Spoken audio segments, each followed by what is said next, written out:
Hi.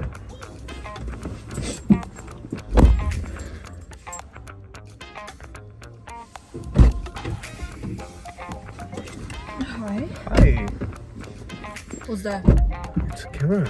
I don't know. What are you doing here? What are you doing here? Hey. Why is there a camera? I don't know. Guys, it's time. What? For what? Podcast. Podcast? What podcast? Carpool Podcast! Hi, welcome to another episode of Carpool Podcast, and today we are with Ester.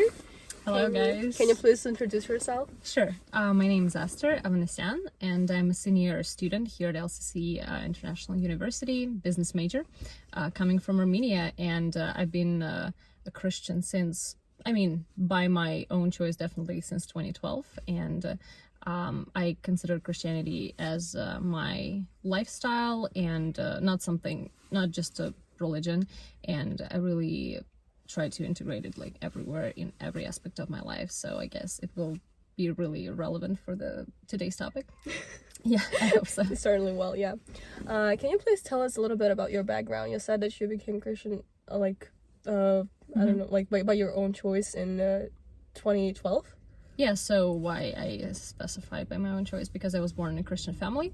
It's not that something was forced or anything like that. It's just parents kind of bring you up in this a certain kind of worldview, the way they see it, they explain it to you, and then at certain point you get to this situation where you need to decide if it's something you yourself believe or if it's just a faith or religion of your parents.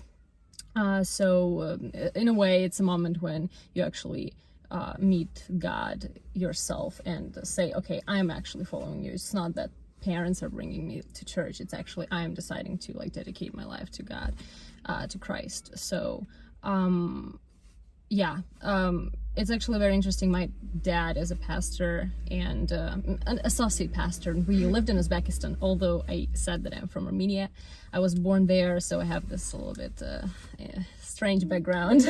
When I was 13, we moved to Armenia, and the story behind how we moved there, how God actually called our family to go back to our biological homeland.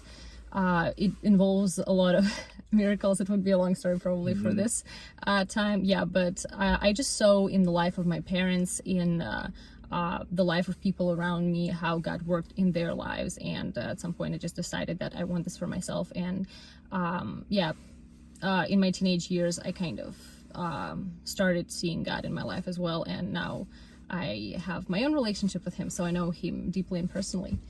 Yeah. That's amazing. Thank you for sharing that. The interesting thing that you said about the growing up in a Christian household, that's really because a lot of times I feel like us Christian families, and it's really amazing to see the family that actually not pushes or this culture or this worldview, but instead fosters kind of this sense of choice, in the sense of acceptance. How was it for you? Is there a difference for you now in how you see and understand it compared to the point when you were just growing up and accepting everything that your parents do or people around you do as the right thing? So what is this change between you now understanding and making your own choice with the part of your life where you were just surrounded by it? Yeah, sure. So I in a way got lucky, as people say, that in my family there wasn't really this push for this is the way it is and just shut up and listen to me and just believe it. There was a lot of explanation going on. If I had questions, I could always ask, and my parents would not just say this is the way it is, but really sit with me and try to work things out. So this is why we think this way, this is why it works, these are different things that people say outside of our worldview and stuff. So this was good in a way. So I think my parents really gave me this ability to analyze and to really think on my own rather than just like believing whatever everyone else says. So even like in your own church, when a pastor or like people are saying something, you don't really like accept it as just like, you know, final truth. You're filtering it and understanding that a person or a certain culture situation, they can still have their own kind of little things that are not necessarily like, again, absolute truth. Yeah, so but still, as you said, yeah, of course, in my family there were certain things, it depended on where my parents were kind of you know, brought up, where they developed their faith, the whole cultural background of it, like the Christianity in post-Soviet countries. There were certain things that definitely were like simply purely cultural. They weren't like really specific to Christianity. So maybe some things that I thought that, oh, for sure this is like, oh, a sin, but then or this is like not even a sin, but something unacceptable. This kind of thinking, I reanalyzed it myself, and I wouldn't say that I do not agree with on a lot of things with my parents right now. There are certain things that I'm like, okay, I wouldn't be as serious about it as you are right now, but I wouldn't say that there's a big difference, although I know that for a lot of people it is like that. Yeah, they really changed the way they perceive their faith before, when they were still in their household with their parents, and after they moved, for example, here and met other believers and met other point of views. So what do you think about the concept that is often regarded as like questionable or controversial about the objective truth and the like concept of objective truth? How is it like translated and like reflected in your faith? It is an interesting concept, and I actually like talking about it a lot, because I think it's really integral to like everyone's understanding of what right or wrong is, or in general how you live. And I see this trend and movement nowadays that people think that they can actually believe that there's like pure relativism, basically pure subjectivism, that it's only, you know, the way I see the world, I can myself decide what is the moral reality, and like what is a moral truth. I can myself decide what right is and wrong. And then there is a danger to it, which a lot of people don't see, that like anyone then can do anything, and you never really can say that something is wrong. So like we cannot really even communicate with you right now, because you can suddenly say that like killing me right now would be right for you, because this is like because morality is purely subjective, you know. So it would be a very like an environment where people wouldn't even know what to expect from each other, and it wouldn't, like, our society would just collapse and wouldn't work in pure subjectivism and pure relativism. So I'm not sure if you guys have any like specific questions, but I have a lot to talk about it. Yeah, I do believe that there is an objective morality, objective truth, which is actually a very important part of my worldview, of course, in Christianity. What do you think about the point that like there is this society accepted like morality? Because I know that like not many people will understand the morality as objective, and even if they do, they don't necessarily do this like from the perspective of their faith, or that the God is objectively moral.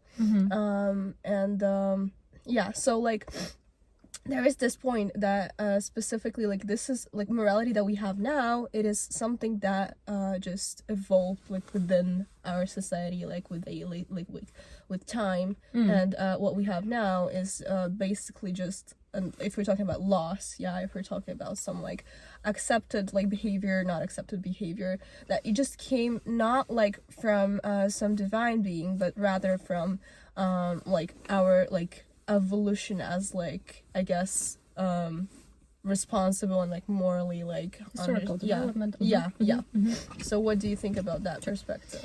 So there's a little difference in the way, like, what a moral objectivity or moral truth is and what a sociology is. So sociology is basically how we perceive morality, or how we kind of enact those moral truth in our culture, how we actually act according to it.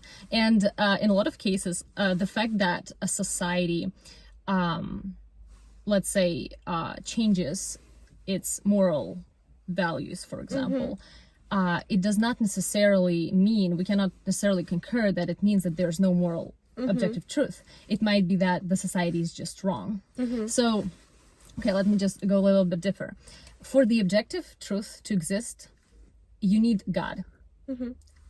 Like, without it, it literally does not exist, and we can just like live in nihilism, literally. Like, we can just do whatever we want, and really subjectivism rules. Why?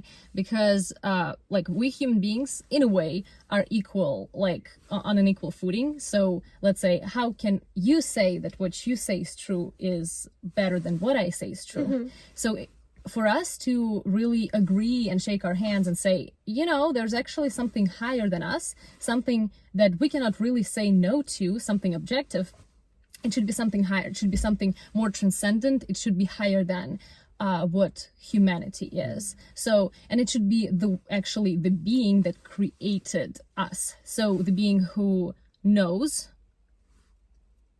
it knows exactly how we work, know exactly how the world where we live works. And so being like that is a moral objective standard on its own. So basically, even calling a being like that, as you said, some people like perceive maybe God as maybe he's not like moral, you know. It would be in a way not even arrogant, it would be absurd, because we don't have any other standard.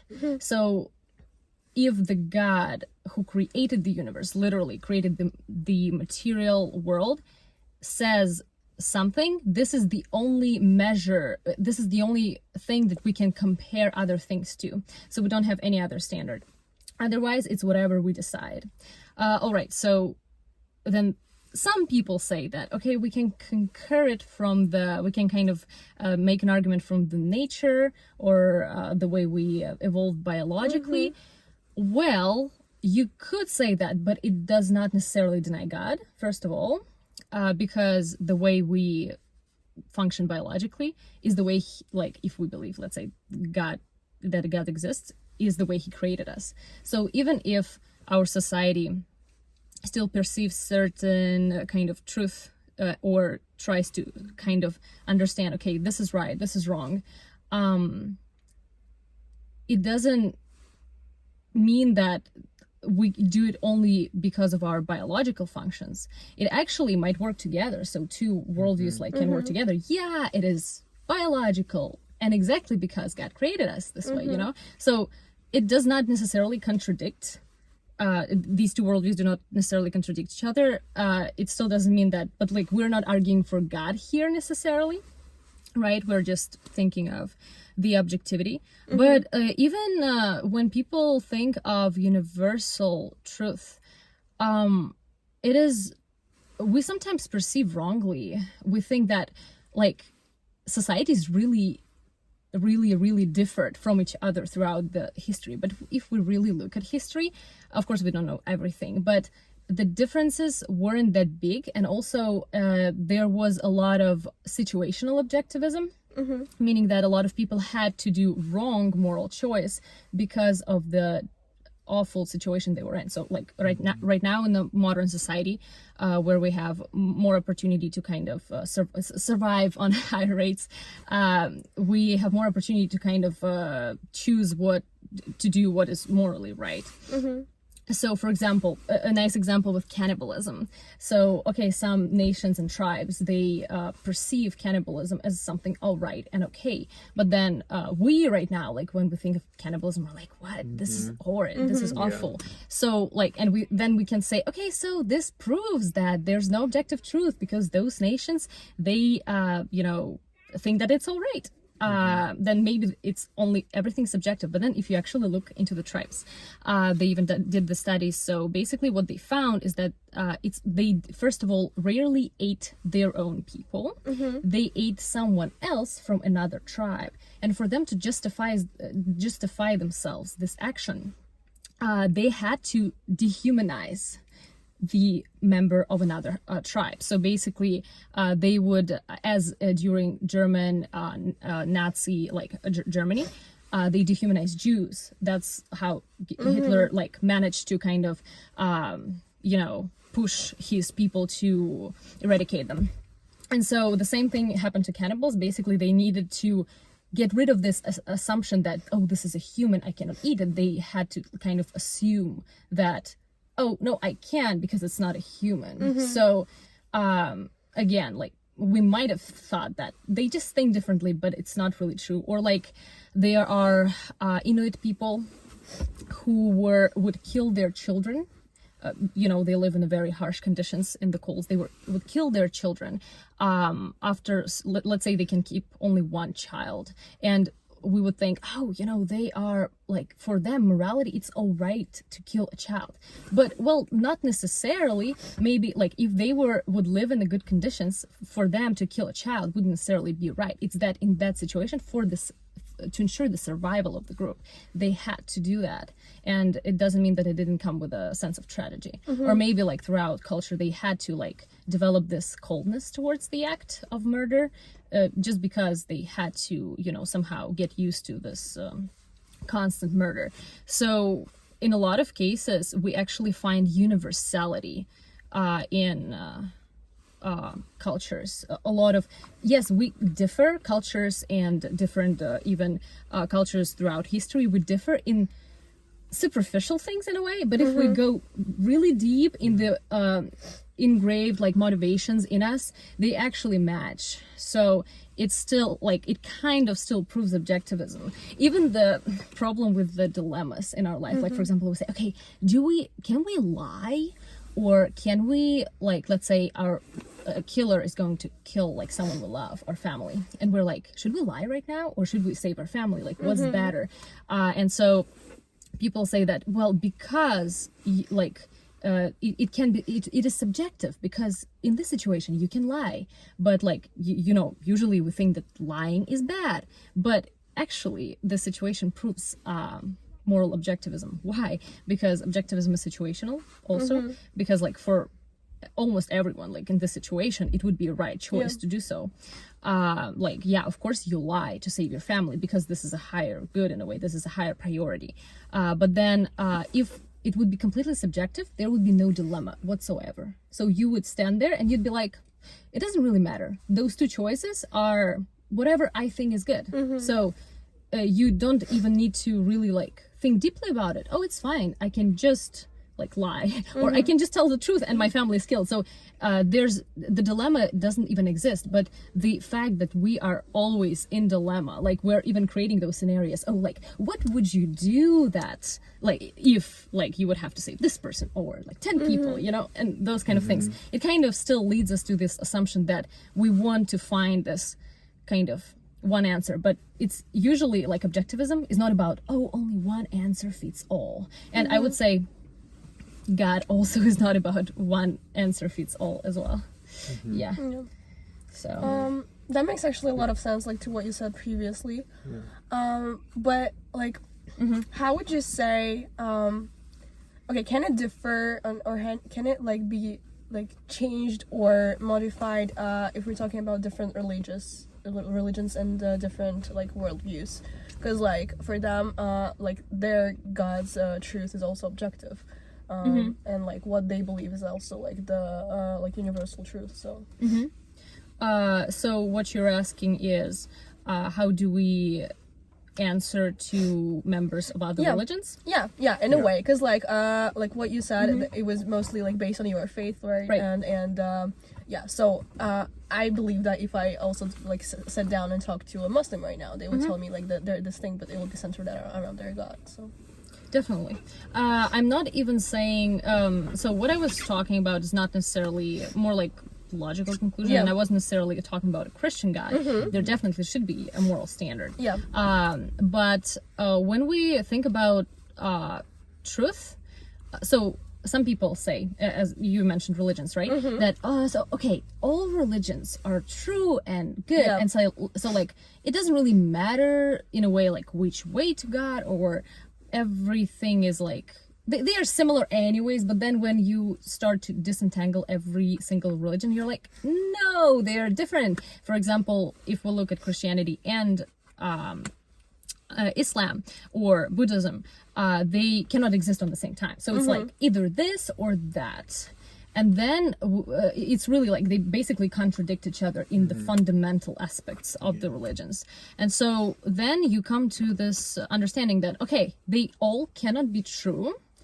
Then let's understand, let's evaluate whichever way we can. And for some people it's logical reasoning, for some people it's emotional and experiential, like how they experienced like this religion or that, why they chose it, right? And so if we think that there is moral truth, let's say we believe that God exists, and these religions like all say that they kind of are right about this, let's just start thinking, and let's start to untangling and thinking, okay, which one actually, first of all, represents reality, second of all, gives tools how to live life, like actually like shows you, like for example, you live in your life and you actually see that, yeah, I actually see this religion like reflect in my life, I actually see how this is the way it works in life, right? And then you start to investigate for yourself. Let's say if we think about a person who's like, oh, I'm not religious, but I want to think, like to see like what is objective truth, and like which religion actually shows what is objective. And then it's a point for a person to really start trying to see. And there are different ways, of course, how to analyze it, like, and it's a topic probably for another time. But